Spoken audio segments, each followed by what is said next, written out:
en Melquisedec, figura bien importante, como estábamos hablando, acerca porque es un premonitorio, es una introducción del reinado del sacerdocio que va a ejercer Cristo. Y lo vemos en el Salmo 110, cuando el rey David hace mención también de él, pero también de Melquisedec habla el mismo Pablo, ¿no? Diciéndonos que fue rey sacerdote y haciéndonos la comparativa de Melquisedec con Jesús. Melquisedec fue el rey de Salem, es decir, rey de paz. Melquisedec también recibió los diezmos, como hemos visto antes. Y Melquisedec bendijo a Abraham. Son cosas muy importantes, ¿no? Porque ¿quién puede bendecir si no quien tiene la bendición? Y con eso os invito a que con los textos que estamos viendo en el libro lo podéis buscar y comparar lo que estamos diciendo y que el Señor nos revele, porque, es decir, que eso haga un poquito pensar. David cruzó la línea prohibida. Ese es el título de este punto con el que comenzamos ahora. Es decir, la línea prohibida con la que hasta ahora mismo habían llegado según la ley, la línea prohibida, como habíamos visto, de Uza, ¿no? Por ejemplo, que no se podía, que tocó y a partir de ahí cayó fulminado muerto. Esa línea prohibida que de repente estaba muy clara, es decir, nadie podía ver nunca la presencia, o sea, el arca no se podía contemplar, pues David se atreve a cruzar esa línea, ¿no? Y seguramente si esto lo hiciera, si el documental lo hiciera, algunos de los documentales de estos que hay hoy en día de la tele atea, y pues dirían, ¿por qué David no? ¿Y por qué el misticismo? Es sencillo, el corazón. El Señor siempre escudriña el corazón y las intenciones del corazón. Y examina a quién Él le da y a quién Él le quita. Y esa es la soberanía de Dios. Y por eso, cuando intentamos generalizar todo en la iglesia, intentamos decir, Señor, pero ¿por qué tal persona tiene ese don y yo no lo tengo? ¿Por qué tal persona se le permite una cosa, a mí no? ¿Por qué a mí yo puedo hacer esto y a otra persona no? Pues Dios sabe la profundidad. No todo el que te sonríe, podríamos decirle a un niño que está alegre, ¿verdad? Y no todo el que llora de verdad está triste, ¿sí, verdad? Así que podremos entender que quien de verdad conoce las intenciones es el Señor. David debió haber tenido una gran revelación de lo que acababa de ocurrir, porque escribió proféticamente de la venida del sacerdocio de Melquisedec en el Salmo 114, cuando dice, juró Jehová y no se arrepentirá, tú eres sacerdote para siempre según el orden de Melquisedec. Fijaros que ya el sumo sacerdote, para siempre, es Cristo. Y esa es la razón por la que tú y yo hoy podemos acceder a la presencia de Dios. Es decir, David en aquel momento era rey y de la forma en la que estableció todo a través del tabernáculo de David pudo acceder a un acto de sacerdocio, es decir, estaba compartiendo en comunión con el arca. Si tú y yo lo podemos hacer, que no tenemos el arca ahí, si me seguís por donde voy, es solamente porque el sumo sacerdote ya es para siempre. Cristo no vino, murió y se fue. Cristo ejerció algo tan importante. El acto de Cristo no fue un cordero degollado, aunque la palabra dice que Él fue el cordero que fue inmolado antes de la fundación del mundo. Él no solamente fue un cordero que murió, se vertió la sangre y ya está, porque la sangre de un cordero de aquel momento duraba, ese sacrificio de expiación, Yom Kippur, duraba solamente un año. Al año siguiente había que volverlo a hacer. Pero aquí se nos dice el sacerdocio, sumo sacerdocio de Cristo, ya es para siempre. Proféticamente fue de una vez para siempre. ¿Alguna vez te han preguntado si Cristo fue real, por qué no viene ahora y vuelve a manifestarse? No podría. O sea, crucificaríamos de nuevo. Entonces, como dice, ¿no? Aquellos que creen o que no creen, volverían a crucificar a Cristo. No, Él lo hizo una vez y para siempre. Y como dijo Jesús en sus últimas palabras, consumado es. Cuando algo está acabado, la palabra dice que nosotros estamos corriendo la buena carrera, peleando la batalla, y algún día llegaremos a la meta, ¿no? Como dice Pablo, por lo demás prosigo hacia la meta. Pero Cristo sí que lo consiguió. Consumó la obra. Todo lo que se nos estaba anunciando. Cada una de las cosas proféticas. Esta tarde yo estaba meditando, ¿no? Y algo lejos del libro, para hacer un inciso rápido, me venía. Cristo lavó los pies de sus discípulos. Era el lavablo. Se sacrificó su reinado. Fue el altar de sacrificio. Estuvo en el Getsemaní intercediendo. Hizo del altar del incienso. Es decir, cuando Él murió, la tierra se cubrió de tinieblas. Significa que mientras él estaba en vida, él era el candelabro. Yo soy la luz del mundo. Pero lo más importante de todo, con lo que se me erizan los pelos de la piel, es cuando dice que rasgó el velo a través de su sacrificio, porque vertió. Es decir, y Cristo, cuando ve a los querubines tapándose en el arca y poniendo las alas por delante de ellos, y están cubriendo el sitio donde va a ser derramada la sangre que representa la gracia y que representa el perdón de tus pecados. ¿Sabes cuánta sangre hizo falta para perdonar tus pecados hasta la última gota de Cristo? Por eso, cuando se te ocurre tan siquiera decir, o cuando a mí me viene algún pensamiento de Dios no podría perdonarme por esto, le estoy quitando tanto valor a la sangre de Cristo. ¿Sabes por qué puedes recibir todo el perdón del mundo? No es por tu pecado, es porque el honor y el poder de Cristo es tan grande que no hay nada más grande que Él.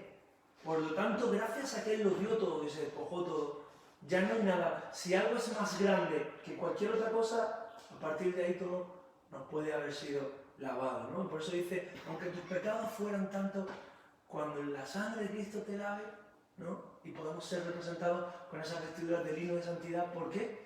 Porque el Señor nos lava con su sangre. Si no fuera por su sangre, no podríamos decirlo.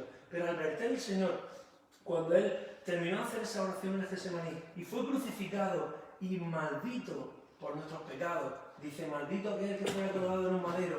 Y entonces el Señor ya dijo, me imagino a Dios Padre ahí en ese momento y dijo, por fin, ya está, todo es consumado, todos los pecados pasan a Él y a partir de ahora, hachazo. Y el velo se corta desde arriba hacia abajo. ¿Quién puede cortar el velo de arriba hacia abajo si no quien está arriba? Dios Padre, ¡bum!, lo cortó. La tierra tembló, vino gran oscuridad, lo que pasó fue bastante grande, tremendo podríamos decir. ¿Cuánta gente se convirtió? Dice que las tumbas, cuando Cristo resucitó, se abrieron. Imaginaron el poder de todos esos movimientos que hubo en 3 días tan solo. No sé, imaginaron la gran manifestación. No pensemos, claro, ahora vamos a vivir un tiempo de Semana Santa. No pensemos que es simplemente algo que simplemente está muriendo una persona y no se entera nadie más. La tierra entera fue partícipe de lo que toda la tierra se cubrió de tinieblas. Los científicos ahora lo intentan justificar por la erupción del volcán Etna, porque dicen que pudo ser uno de los mayores terremotos que se vieron en esa época. Lo que tú quieras. Yo no digo que la naturaleza no colabore gracias a la obra que el Señor hace, pero la realidad es la evidencia. Es decir, no podemos meter en casualidad todas las cosas que aparecen en la Biblia, sino que tenemos que, pueden ser justificaciones, pero de la mano de Dios. Es Dios quien está obrando.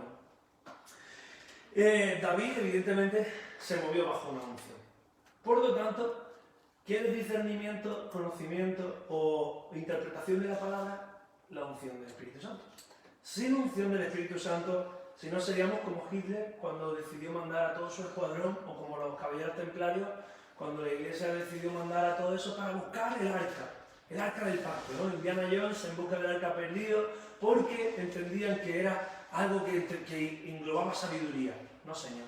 El arca en sí no engloba sabiduría. El arca representa quién es la sabiduría. ¿Os acordáis de la semana pasada cuando hablamos del ejemplo del teléfono? Cuando alguien te llama por teléfono, te está llamando a ti. Usa el teléfono para hablar contigo. Pero realmente, si tú estás cerca de esa persona, ya el teléfono no tendría ningún valor.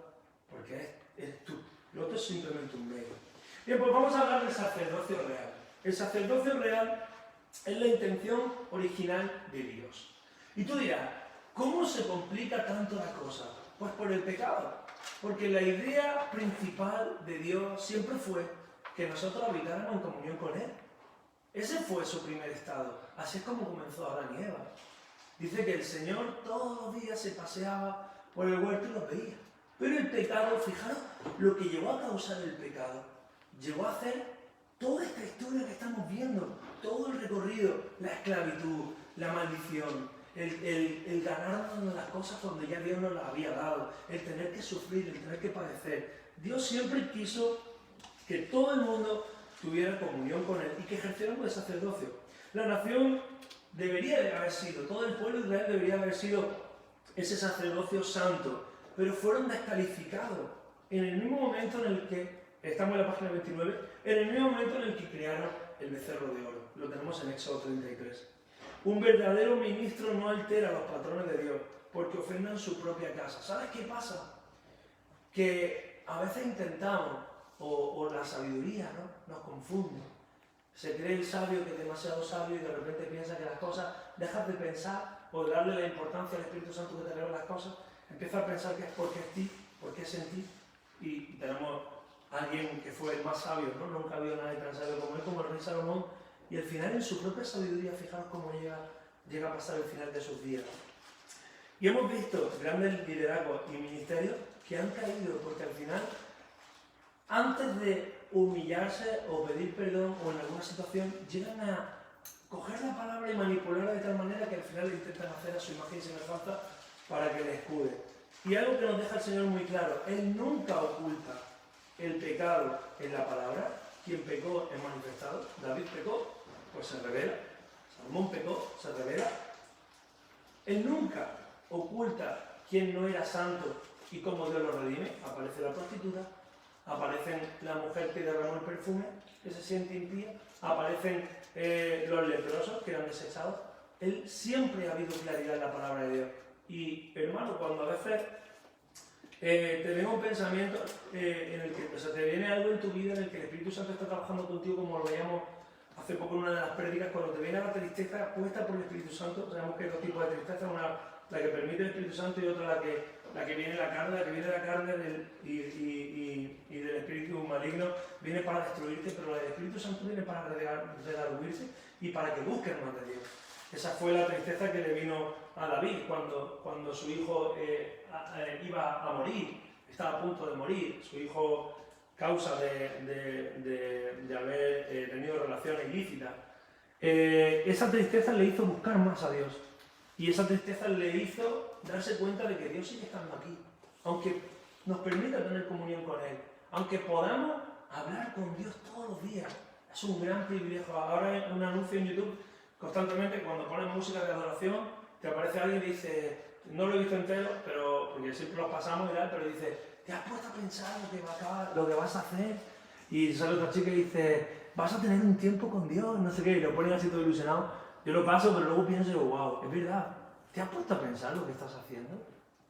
Nadie te dedica el tiempo que Dios te dedica. Hoy en día nos sentimos solos. ¿Cuántos se sienten solos?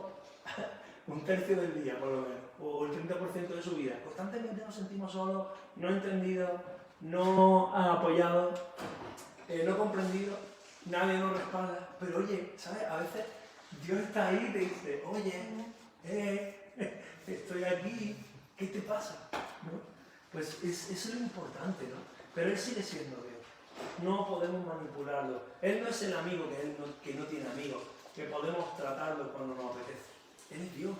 Y esa santidad tiene que volver a recuperarse, esa honra tiene que volver a recuperarse en la iglesia, porque si no, no vamos a poder ver los frutos del Espíritu, el fuego de Dios en la tierra manifestado. Porque un pueblo que no honra a su Dios es un pueblo que no tiene la presencia de Dios. La presencia de Dios se va. Lo hemos visto en el estudio cuando hemos estudiado el Espíritu Santo. Es como paloma. Una paloma que pronto la hace así y ya se ha ido. Simplemente la tienes ahí, está ahí tranquilo, manso, pero cuando hace así se va. El Espíritu Santo es algo que tenemos que cuidar. Es una persona que nos acompaña, que nos redarguye, que nos ilustra, que nos enseña, que nos da la capacidad de tener poderes sobrenaturales a través de obrar milagros, a través de discernimiento, de conocimiento, pero que si no la cuidamos se va.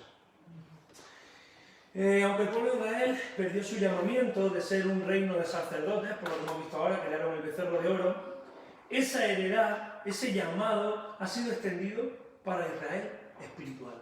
Nosotros somos el Israel espiritual. Por eso dice, cuando veáis que son aparentemente los últimos tiempos, fijaros en la higuera. Porque en lo espiritual la iglesia es lo que en lo físico el Israel físico es. ¿Sí me explico? Es decir, la señal de la higuera. ¿Cómo está la higuera física? ¿Cómo está la higuera espiritual? Lo podemos ver ahí. 1 Pedro 2:5, vosotros también, como piedra viva, ser edificados como casa espiritual y sacerdocio santo, para ofrecer sacrificios espirituales, aceptables a Dios por medio de Jesucristo. Hago hincapié, sacrificios espirituales. No vengamos ahora a degollar un cordero. No vengamos ahora a degollar un palomino. Por favor, no vengamos ahora a decir, es que yo estoy dando lo que tú quieras. El sacrificio es espiritual. Dios tuvo que mostrarnos. Yo a mi hija le tengo que enseñar cosas físicas para mostrarle, por ejemplo, cómo funciona la moral, cómo funciona la electricidad. Le tengo que mostrar pues, un camioncito en su lenguaje. Dios lo hizo igual. Estamos hablando de la edad mitológica, de cuando el hombre todavía no sabía mucho del conocimiento que sabemos hoy. Hoy en día le explico a un niño cómo llueve y lo entiende perfectamente. El agua se evapora. Pero antes no, había muchas. Las culturas anteriores pensaban que todo era obrado por los dioses, ¿no? Y Dios nos muestra todo a base de ejemplos físicos, pero no me ven ahora con un sacrificio físico. No vale de nada. Por eso dice, para ofrecer sacrificios espirituales aceptables a Dios. Aceptables. Dios acepta unos sacrificios y otros no. Quizás no lo entienda, Espíritu Santo, revélanos. Pero a Abel se le aceptó el sacrificio, que a Caín no. ¿Y por qué? Porque lo hemos dicho antes, no todo el que te sonríe está contento y quiere lo mejor para ti. De hecho hay un proverbio que dice aquel que te sonríe en lo lejos trama algo contra ti. Pues Caín estaba haciendo el acto, pero no estaba sacrificando su corazón. Por eso la viuda dice Jesús, aquella mujer de allí, que estaba dando muy poquito, estaba dando más que todo. Porque en su corazón estaba sacrificando lo que tenía. La viuda Sarepta hizo lo mismo. 1 Pedro 2:9, mas vosotros sois linaje escogido. Oye, créetelo. Estamos estudiando, pero también estamos declarando y confesando. Dilo para ti. Soy linaje escogido, real sacerdocio, soy nación santa, pueblo adquirido por Dios, para que anuncie las virtudes de aquel que me ha llamado de las tinieblas a la luz admirable. El candelabro que hemos antes dicho, la menorá. Jesús en la luz admirable, la auténtica, la que cuando Él murió, gran tinieblas vino. Sin Jesús en tu vida, te sientes solo a veces, no tienes ni idea. Perdóname por decirlo así, mi lenguaje es un poco más juvenil, pero no tenemos ni idea. Tenemos la luz de Cristo, no sabemos lo que es estar solo. Amén. Porque, wow, no quiero imaginarme que sería un solo día estar sin la presencia del Señor. Apocalipsis 1:6, y nos hizo reyes y sacerdotes para Dios, su Padre. A Él sea la gloria y el imperio por los siglos de los siglos. Amén. Y Apocalipsis 5:10. Y nos ha hecho para nuestro Dios reyes y sacerdotes. ¿Te está quedando claro que eres un rey y un sacerdote? Por lo tanto, ¿Dios le va a pedir algo más al pastor en cuanto al respecto del reinado sacerdocio que a ti? No. Te lo ha pedido a ti también. Otra cosa es que seamos perezosos, vagos, ignorantes, impacientes y digamos, no es mi ministerio. Yo no tengo que hacer eso. Perdona, pero la palabra es clara. Y un reinado tiene que ver con una actitud. Y tenemos a Cristo que nos lo está diciendo. Son muchos de los textos los que nos están diciendo en Hebreos también 6:20, donde Jesús entró por nosotros como precursor, hecho sumo sacerdote para siempre, según la orden de Melquisedec. Ya Cristo, tú cuando te preguntan, ¿tú qué eres? A mí me enseñaron a no decir, yo no soy religioso, yo no tengo religión, yo soy un seguidor de Cristo. Las religiones son creadas por el hombre, las religiones imponen cosas que el hombre puede hacer por Dios. Yo lo que soy es seguidor de Cristo. Yo creo que Dios hizo por el hombre. Yo no puedo hacer nada por Dios. Por lo tanto, si yo creo en eso, significa que si soy seguidor de Cristo tengo que ejercer lo mismo que Cristo hizo. Porque eso es lo que hace un seguidor, eso es lo que hace un discípulo. Y un discípulo entiende que si su Señor fue sumo sacerdote, a partir de ahí tenemos que seguir esas labores. No te pierdas, porque esto viene para ti. Esto viene para hacernos entender que en este tiempo en el que estamos reclamando un avivamiento, en este tiempo en el que somos Elías que está cantando, está clamando al cielo, Señor, manda el fuego y prende esta ofrenda y prende la idolatría que hay en este país, lo vamos a ver dentro de poco, la idolatría que hay en el mundo. Hay gente que te dice no creo en Dios y de repente miras a su camión o a su coche y lleva una estampa del santo. No creo en nada, de repente su llavero, un amuleto. No creo no sé qué y tienen puesto su ojo en la lotería. El otro día una persona me dice que la economía va mal, no sé qué, no sé cuánto, estábamos pagando una cosa, abrí la billetera y tenía por lo menos 15 décimos de la lotería, de 20 pavos cada décimo. Y dije, guau, ¿saben billetes cuánto sería eso? O sea, 20 por 12, pues echarle la cuenta. Yo nunca llevo tanto dinero en la cartera, tío. Normal que lo tenga, esa es la idea. El precursor, como hemos dicho, nos hemos quedado en este último punto, Hebreos 6:20. El precursor fue Cristo. Dice, un precursor es aquel que va delante de nosotros para enseñarnos el camino. ¿Os acordáis quién iba delante del pueblo cuando salían a conquistar la tierra? El arca. ¿Quién va delante de ti cuando vas a conquistar cada área de tu vida? No pienses que ser un sacerdote es una cosa que hoy significa, bueno, me he puesto esta chaqueta, pero mira, mañana, a partir de mañana me pongo la de sacerdote y ya soy sacerdote. Eso no consiste en eso. Vamos a ver cómo tenemos que conquistar cada una de las cosas, áreas de nuestra vida. Lo vimos en el viaje de Israel, tuvieron que conquistar áreas del reinado, pero también David, cuando ya conquistó, fue cuando llegó a la llegó a la plenitud de Dios, cuando también pudo dominar a los pueblos de alrededor. No solamente a la tierra prometida, sino también a los demás pueblos de alrededor. Está súper interesante y quédate aquí porque lo vamos a ir viendo que representa cada cosa. Bien, pues dice, Él ha ido antes y abrió el camino para nosotros. ¿Podríamos decir nosotros, Señor, no sé abrirlo? No, perdona, el camino ya está abierto. Cristo dice, yo soy el camino, la verdad y la vida. Nadie viene al Padre si no es por mí. Solamente Dios te está pidiendo que andes. Camina por el camino. Ya te ha dado unas piernas. Ya sabes para qué significa. Lo físico tiene que ver con lo espiritual. Y te ha dado unas manos. Ya sabes para qué significa. Trabaja y camina. ¿Amén? Bien, pues en un sentido todos los redimidos pertenecen al sacerdocio. Todavía hay 3 divisiones en las que podríamos encajar. Un levita podía funcionar en el atrio exterior, ¿vale? Vamos a hacer una mención para recordar de nuevo. Esto se está repitiendo mucho para que entendamos el nivel. O sea, cuando entremos en la presencia de Dios, el día que el Señor te pida cuenta de tu vida y te veas en el nivel en el que Dios te asigna, entiende bien dónde tú quisiste estar, porque esto depende de ti. La salvación ya te la dio el Señor, pero ahora, fijaros, un levita solamente podía estar en el atrio exterior. En el patio exterior donde estaba el lavacro, donde estaba el altar del sacrificio. Un sacerdote sí podía funcionar allí. Podía encender 2 veces el incienso, podía cambiar los panes una vez en semana, pero un sumo sacerdote era el único que podía entrar al lugar santísimo. No vengamos los miércoles a orar, Señor, muéstrame tu presencia, derrámate con fuego, trae señales divinas y no quieras estar revestido de lo que se le demanda a un sumo sacerdote. Porque lo vamos a ver bien claro, esto tiene que ver con sacrificio. Cristo pagó el precio. Y es un precio alto. Es un precio alto. Pero también te digo una cosa, no es el precio de la religión, que viene con dolor y sin fruto. Es el precio de la libertad. Es el precio, había escuchado eso cuando un país, como Estados Unidos, los primeros, ¿no?, que decían, lucharon por tener la libertad. Los primeros, no lo de ahora.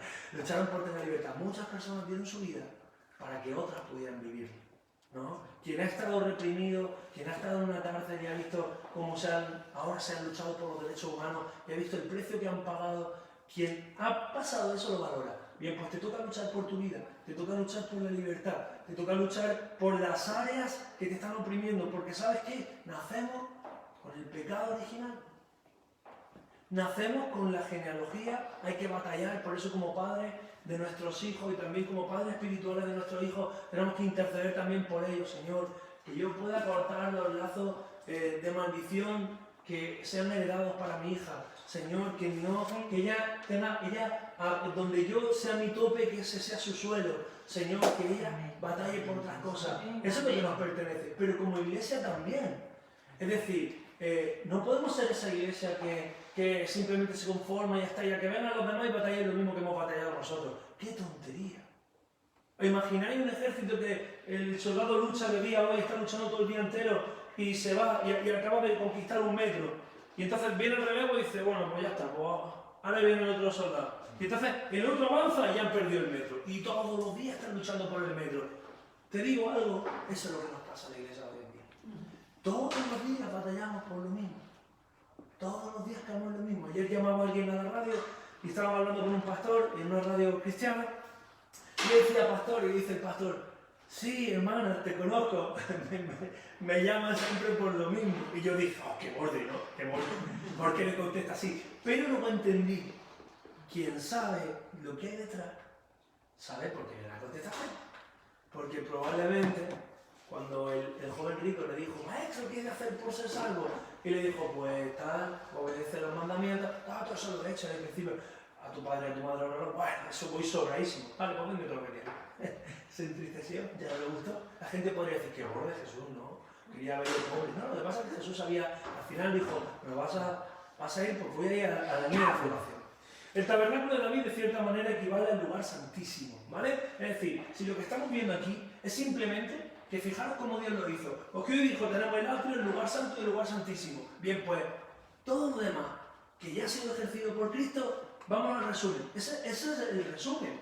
Porque al final, fijaros cómo somos el hombre. Cuando vieron el tabernáculo de Moisés, al final dijeron, vamos a estudiar el tabernáculo de Moisés. Y se olvidaron de ir al centro, a lo bueno. A lo bueno, es como si yo te digo, me encanta el coco, y entonces dices, wow, voy a estudiar el coco, y empieza luego, el coco sale de la palmera, en lugar de fuera, pues luego tiene una recubierta dura, en lugar del centro, y luego lo bueno está en el centro, y empieza a estudiar el coco, y dices, no, pero céntrate, a mí me gusta el coco, al final de todo lo que yo quiero es comer coco. O sea, que al final hay un caparazón duro, aunque sea una palmera, que me da igual, que yo lo que quiero es comer coco. Entiéndelo bien, no sé cómo lo voy a explicar hoy, pero que quede bien claro, Dios te hizo rey sacerdote, porque lo que quería de todo lo que estamos hablando, al final el resumen es, quiero tener comunión contigo. Amén. Todo lo tuvo que hacer Cristo así por causa de tu pecado. Por eso tuvo que hacer el altar del sacrificio, para sacrificarse. El lavablo, para lavar nuestros pies. Ser el candelabro, el pan de la proposición, o sea, el pan de la mesa de los panes y el altar del incienso. ¿Por qué? Porque todo eso lo iba a hacer Cristo. ¿Pero para qué? Para que al final sí que puedas tener comunión con Él, ¿vale? Para llegar a un nivel más alto, como dice el punto de ahora. ¿Dónde estaba el tabernáculo de Moisés en la época del tabernáculo de David? ¿Te has hecho esa pregunta? ¿Podían coexistir dos tabernáculos a la vez? ¿El tabernáculo de Moisés y el tabernáculo de David? ¿Pudieron? ¿Qué te crees? ¿Qué piensas? Por aquí algunos están sintiendo que sí, pues sí. El tabernáculo de Moisés se encontraba en Gabaón, porque allí estaba el tabernáculo del reino de Dios que Moisés, siervo de Jehová, había hecho en el desierto. Pero David había traído el arca de Dios de Kiriat Jearim al lugar que él había preparado, porque él le había levantado una tienda en Jerusalén. Bien profético esto. Al final estamos hablando de la separación. ¿Por qué? Por el ejemplo del coco que yo te he dicho. Al final todo está muy bien, el tabernáculo de Moisés englobaba todo, pero al final lo que Dios quería era quedarse con el centro, el real sacerdocio, nación santa escogida por Dios. Todo lo demás ya lo hizo Cristo, la obra de Cristo se quedó hace 2000 años. Perdura ya por siempre, pero allí está, hace 2000 años. Ahora nos pertenece a nosotros habitar constantemente con la presencia de Dios. ¿Sí? Amén. ¿Se entiende? Amén. Es que es súper importante, porque yo en mi cabeza lo entiendo y mi preocupación es que lo entendamos bien. Presencia de Dios a las 2 de la mañana, a las 3 de la mañana, a las 5 de la mañana, a las 7 de la mañana. No te puedes sentir solo. Oye, ayer escuché una prédica. ¿Cómo escucho la voz de Dios? Y yo digo, está mal. O sea, yo sé que el título es muy para que la gente pesque, ¿no? Como lanza una carnaza, porque luego la prédica era muy bien. Pero al final dice, no escucho la voz de Dios. Si no escuchas la voz de Dios, ¿por qué Dios ya no me habla? Ese era el título. ¿Por qué ya Dios no me habla? Y yo, si Dios no te habla, aquí hay un problema. Es como si todos estáis escuchándome y alguien dice, ¿por qué no escucho a Rubén? Y entonces intenta ver que yo tengo un problema. No, el problema lo tienes tú. Lávate los oídos. Dios sigue hablando. Dios es el mismo ayer, hoy y por siempre. Dios siempre habla. Dios siempre ha querido tener una comunión contigo. Dios no se enfada y deja de cortar contigo y es un niño en berrinche. Nosotros somos niños en berrinche. Y nuestro pecado empieza a acumularse en forma de cera al oído. Es lo físico y lo natural. Si es lo mismo. Si no estamos buscando ejemplos, si es que es lo mismo. Dios nunca se queda fónico. De su boca sale fuego. No es una garganta perfecta. Eres tú quien de repente dejas de aislarte y entender el conocimiento de lo que Dios tiene. Por lo tanto, sí, había dos lugares, el tabernáculo de Moisés, el tabernáculo de David. ¿Se le da importancia en ese tiempo entonces al tabernáculo de Moisés? Pues no debería, porque realmente la comunión, el arca, lo que tenía la presencia de Dios, lo que albergaba la ley y el renuevo, la resurrección, y lo que albergaba lo que estaba revestido de oro y lo que representaba las maderas buenas, era el arca, la presencia de Dios. Al final todo lo demás, pues lo vemos, el tipificado. Los judíos se han quedado con todo el atrio y el lugar santo. Y lo que perseveramos nosotros, no estoy hablando de religión, ni de iglesia evangélica, lo que estamos hablando es de seguidores de Cristo. Lo que un seguidor de Cristo tiene es la presencia de Dios. Amén. Un buen seguidor de Cristo. Alguien que le adora en espíritu y en verdad. David preguntó, ¿quién subirá al monte de Jehová y quién estará en su lugar santo? Claramente había y hay un nivel espiritual más alto de adoración para el pueblo de Dios. Y la pregunta que dice el autor, ¿tienes hambre y sed de algo mejor hoy? Respóndelo. ¿Tienes hambre y sed de algo mejor hoy? ¿Quieres algo mejor hoy? ¿Piensas que ya lo sabes todo? ¿Piensas que ya lo has conocido todo? Dios te va a sorprender. Solamente tienes que decir, Señor, tengo hambre. Mi hija cuando llega me dice, papi, tengo hambre. Yo me hago polvo, ¿eh? Yo digo, mira, hoy he acabado de comer, venía de la guardia, he comido, no sé, pero está creciendo y dice, papi, tengo hambre. Rápido, ¿qué quiere? ¿Un bibi? ¿Qué quiere? ¿Pero dale de comer? O lo que sea, ¿sabes? Pero, es decir, cuando tú le dices a... No hay cosa más sincera. Señor, tengo hambre y sed. Tengo hambre y sed. Dice que los santos claman, tienen sed de justicia. Y el Señor les tiene que decir, aún no, todavía no. El velo, lo hemos visto antes, hemos hecho un rápido tráiler ahí, pero lo vamos a ver un poco más detenido. Hay varias maneras, y en el velo vamos a hablar también de una revelación. Hay varias maneras en las que uno puede ver el velo. Es decir, el velo representa muchas cosas y a la vez una sola cosa. En lo básico es la separación que había entre Dios y los hombres. Es decir, eso que el hombre solo no podía traspasar. Al final un velo lo que hace es delimitar algo. No es un muro. Fijaros que no dice es un muro, o es un tabique, o es una fortificación, una muralla. Fijaros, podría Dios haber dicho, y entonces el sumo sacerdote traspasará la muralla que está hecha con una puerta gigante. No dice eso, porque en realidad el velo no tenía todo ese poder. Tenía que separar lo que había ahí, pero porque Dios no se estaba escondiendo de nosotros. Alguien edifica una muralla o un muro cuando te quieres... ¿Quién edifica una muralla? Pues un pueblo que sabe que van a venir a conquistarlo y entonces dice, no, aquí no va a pasar, la muralla de Jericó ahí, para que no conquiste. Pero Dios no quería eso. Dios simplemente puso una cortina. Fijaros que en realidad los sacerdotes que estaban en el lugar santo podrían escuchar a través, por muy gorda que fuera la cortina, estamos hablando de que yo estoy aquí, que otra persona está aquí, o sea, el lugar santísimo tampoco era más grande que una cosa así, y te puedo escuchar. Simplemente hay un gran velo. Pero Dios no quería dar a entender que eso era una separación inaccesible. Dios quería dar a entender que por causa de tu pecado había un velo. En el noviazgo, cuando una novia llega y ve entrar al altar, ¿qué lleva? Bueno, ahora como es diferente, pero ¿qué es el velo? ¿No? ¿Qué representa el velo? Esa pequeña separación. ¿Qué le estamos diciendo al novio? ¿Qué le está diciendo a la novia? No es que no quiera que me dé el beso, es que ahí el momento. Y en el momento en el que dice, y ahora el novio puede besar a la novia, se levanta ese velo y se da el beso. ¿Qué más velo hay físicamente? Está el velo, la separación bueno, lo vamos a seguir viendo, porque si no me anticipo, me emociono. El velo representa nuestra carne. Lo vemos aquí. Dice, o podríamos ver el velo desde la perspectiva de Hebreos 10:20, donde dice que el velo representa nuestra carne. Y eso me encantó, porque estaba orando y decía, Señor, si el velo representa nuestra carne, según Hebreos 10:20, significa que en el hombre hay un velo y en la mujer hay otro velo. ¿Cuál es el velo del hombre y el velo de la mujer? Si lo sabéis, ¿me seguís por donde voy? Es decir, a los judíos se les mandó que se circuncidaran. Y una mujer cuando se casa, hoy no, pero una mujer que se case bien, como a Dios le agrada, es una mujer que tiene la virginidad. Es decir, Dios lo hizo. Y todo eso representa lo mismo física y espiritualmente. Es decir, hasta un momento en el que se unan los dos, ¿no? En este momento tan especial en el que Cristo dijo consumado es. Antiguamente, cuando los matrimonios de la realeza se casaban, los padres estaban ahí viéndolo. Y estaban ahí y decían, ahora sí. No, te da un jamacuco, no lo he pensado. Pero dice, ahora sí. Claro que ellos tenían que ver que de verdad. O las doncellas luego miraban la sábana y tal y decían, ahora sí se ha consumado. Ahora sí está consumado. Ya sí. Pues Cristo consumó eso. Y fue en ese momento en el que zasca, se rasgó el velo. Y ya no valió para nada más el velo. Ya no vale más para nada el velo. Una vez que se circuncidó, ya no valía más para nada el velo. Conociste la plenitud. ¿Amén? Aquí es donde el enfoque regresa al sacerdocio. Un sacerdote debería ofrecer sacrificios y ofrendas por el pecado. En el grupo de alabanza estamos haciendo algo muy especial. Es que cada miércoles que nos reunimos para orar, quiero que se entienda bien, quedamos antes, 1 hora y media antes, simplemente para compartir un tiempo juntos. Pero tenemos que traer una ofrenda por el perdón de nuestros pecados. ¿Cuál es la ofrenda? Lo explico rápidamente.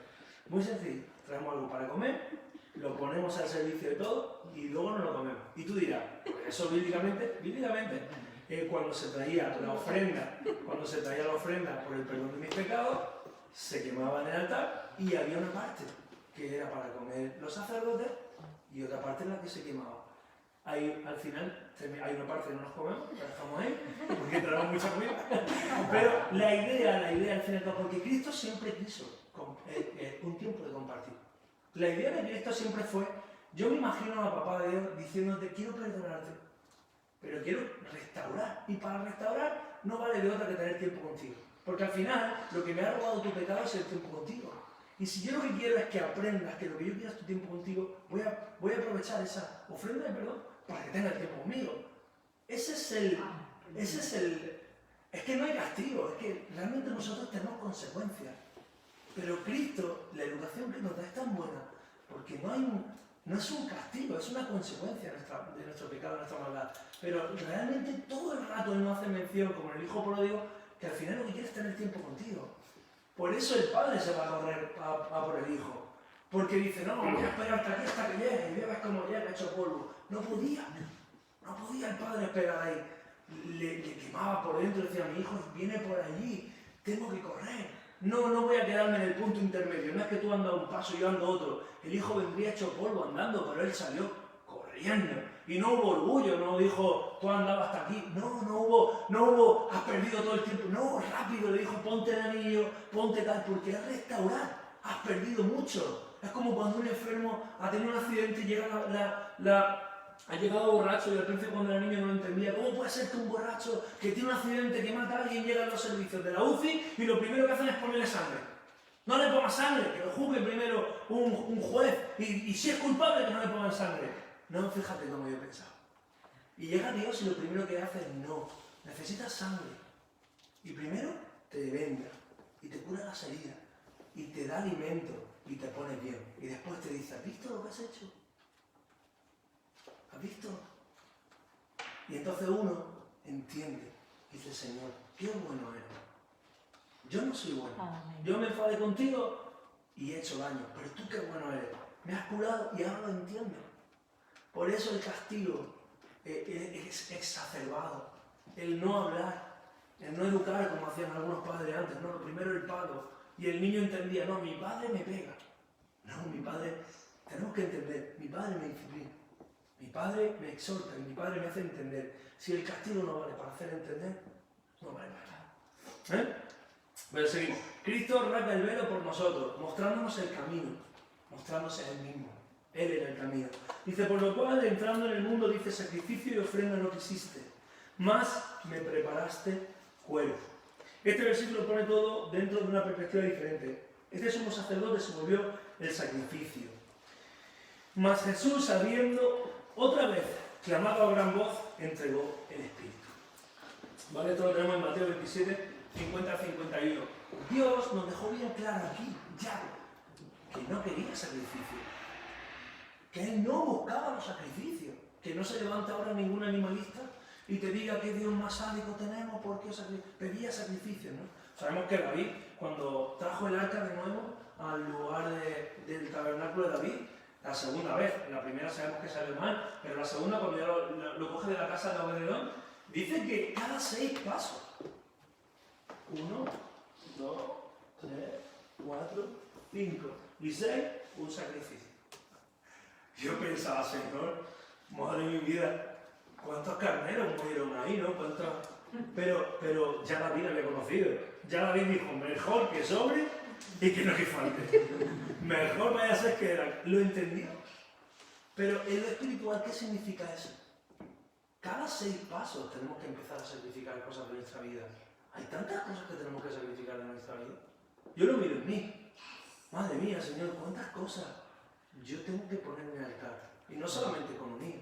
Economía es, al final, yo creo que es lo más básico, porque a veces si no sacrificas tu economía, Dios que te ama, permite que la sacrifique de otro modo, pero en la carne el orgullo, ¿no? Como aquel niño que le decía, siéntate, y el niño no se sentaba, que te sientes de pelo, y entonces el niño se sienta, y dice, me he sentado, para que sepas que por dentro estoy de pie. ¿Quién puede doblegar eso? Nadie puede doblegar eso. Pues hay que sacrificar las cosas, ¿no? Pero el Señor dice, ya no quiero más sacrificio. Lo que quiero es tú, que sacrifiques lo espiritual, que te doblegue a ti, porque Cristo lo hizo. Él entregó su espíritu. ¿Amén? Dice, cuando la naturaleza del pecado es crucificada, la barrera es removida. ¿Cuándo vas a tener esa comunión con el Espíritu Santo tú? ¿Cuándo vas a quitar ese velo? ¿Cuándo vas a ser circuncidado de ese velo que te está separando por la comunión con Dios? Cuando seas capaz de sacrificar y de crucificar tu pecado. Cuando está la crucifixión de Cristo, es consumada la obra, a partir de ahí se arranca el velo. Cuando tú digas, Señor, ya no puedo más, este pecado de ser crucificado y voy a dejar el cuerpo allí. El cuerpo de Cristo se quedó allí en la cruz. Y su espíritu tuvo cosas que hacer. Lo vemos, ¿no? Dice que bajó a los abismos, pero el cuerpo se quedó allí. Al tercer día, el cuerpo volvió en vida y resucitó. Es decir, nosotros tenemos que llegar a un día en el que digamos, Señor, tengo que entender, por eso entender lo físico y espiritual, somos cuerpo, alma y espíritu. El alma son los sentimientos, cómo me siento ahora. Me siento frustrado, me siento contento. Cambia, cada 10 minutos. Hay quien dice que las emociones solamente duran la máxima emoción que te imagines, sea depresión, ansiedad, lo que sea, dura 30 segundos. Eso es lo que dura. Pero una emoción más un pensamiento puede durar una vida entera. Y eso es lo que se llama el estado emocional. Es decir, yo vivo en depresión. Claro, una vez tuviste una emoción de 30 segundos, pensaste algo que te llevaba ahí y siempre vives ahí, en ese recuerdo. Por eso, a veces otorgamos demasiado poder a las cosas que no tienen. Simplemente tienes que ir a la fuente, remover. Cuando tú entiendes que tú eres cuerpo, alma y espíritu, dices, ¿por qué te vas a meter en la mía? Primero le habla al alma y le dices al alma, vamos a levantarnos, vamos a crucificar la carne. Y luego llega a tu carne y dices, te tengo que crucificarte. Y la dejas ahí. Y ahí sale tu espíritu. Y ahí es cuando tienes comunión. Porque solamente, si Dios es espíritu, solamente podemos tener comunión con el espíritu. Y la carne nos está impidiendo. ¿Sí? Por eso los sacrificios de carne no valían. Porque al final se quedaban en carne. Luego se la comían. Una broma, ¿eh? Bueno, así que hermanos, teniendo libertad para entrar en el lugar santísimo por la sangre de Jesucristo, por el camino nuevo y vivo que Él nos abrió a través del velo, esto es, de su carne, ahora podemos venir a Dios a través del crucificado y solamente a través de Él. Solamente a través de la cruz, solamente a través de aquella cruz que convirtió en maldición y ahora nos trae bendición. Amén. Ahí se pudo acercar el Señor a nosotros. ¿Cómo vamos de tiempo? Casi, ¿no? Bueno, pues el último punto que vamos a ver hoy dice, ¿qué nos dice nuestro precursor? ¿Quién fue nuestro precursor que lo hemos visto antes? Cristo. Cristo está mostrándonos la manera de entrar a la plenitud de la bendición. ¿Quieres saber cómo se entra a la bendición? Estudia a Cristo. Solamente estudia a Cristo. ¿Quieres ser mejor cristiano? Estudia todo. Pero solamente con estudiar a Cristo, solo con esto tienes todo. Porque la Biblia lo que hace es repetir las cosas de manera... Es como yo que doy 100 ejemplos de lo mismo, en realidad, ¿no? Pero si te quedas con el primero y lo entiendes, no necesitas más. Pues la Biblia es lo mismo, pero Cristo es el centro. Con Cristo solo. Solo entre comillas, por favor, entendedme. Pero con Cristo todo está hecho. Dice, sin embargo, la manera de entrar en la bendición total involucra una muerte total al yo. Yo no puedo decir, crucifico este brazo, pero el pie, también crucifico el pie. No puedo. No se puede. Hay que separar cuerpo y espíritu. Toma la cruz y sígueme. Fíjate que el Señor te lo estaba diciendo. Estaba diciendo, ¿quieres seguirme? Oh, vente conmigo. Cógete la cruz y sígueme. Pero no es por llevar la cruz. ¿Sabes lo que hace la religión? Van con la cruz, pero nunca se crucifican. Eso no vale. ¿Sí me entiendes? No vale poner un peso. No es poner un peso y llevar la cruz y decir, aquí llevo mi cruz. Y el orgullo sigue estando ahí. No, pero si la idea es que la carne se quede allí. Para separar el espíritu. No es por la cruz. ¿Os dais cuenta cómo el hombre, al final de todo, sacamos puntitas? ¿Ha dicho la cruz? Pues yo llevo una cruz y hay que la llevo pesada. Yo soy más cristiano que tú, mira qué cruz llevo. Religión. No. Sacrifica. Cristo, como un sacerdote, tenía que ofrecer un sacrificio. Si os dais cuenta, Cristo llevó a la cruz simplemente el camino hacia el monte de Gólgota. Ya está. No llevó a la cruz siempre. No era religioso. Lo que se trataba era el instrumento para sacrificar su carne. Es decir, que te sacrifique. Hay que tomar la cruz, seguirlo, pero para ir al lugar de sacrificio. ¿Qué pensáis vosotros que nosotros como sacerdotes debemos de ofrecer? ¿Qué creéis que tenemos que ofrecer? Pues Pablo lo dijo claramente en Romanos 12:1. Así que, hermanos, os ruego, fijaros, Pablo rogando, os lo pido, os lo exhorto, os lo imploro, me humillo, por favor, hermanos, os lo ruego, por la misericordia de Dios, que prestéis vuestros cuerpos en sacrificio vivo, santo y agradable a Dios, que es nuestro culto racional. ¿Todavía no estamos planteando si un tatuaje es cristiano o no es cristiano? Todavía no estamos planteando si se puede un piercing o no se puede un piercing. No llegamos a entender las cosas espirituales. No me estoy metiendo con los que tienen tatuajes ni con los que tienen piercing. No va por ahí la cosa. Y si tienen alguna duda, mírate todos los demás estudios que acabamos de hacer acerca del tabernáculo de David. Todo es físico y espiritual. Hay gente que no lleva un tatuaje físico, pero lo lleva espiritual. Lleva una marca que te está separando y está dañando tu cuerpo. Hay gente que lleva un tatuaje físico y le está dañando su cuerpo igual. No estamos hablando de eso. Pero el que tiene oído, que entienda lo que estamos diciendo. En el contexto espiritual, todo lo que significa.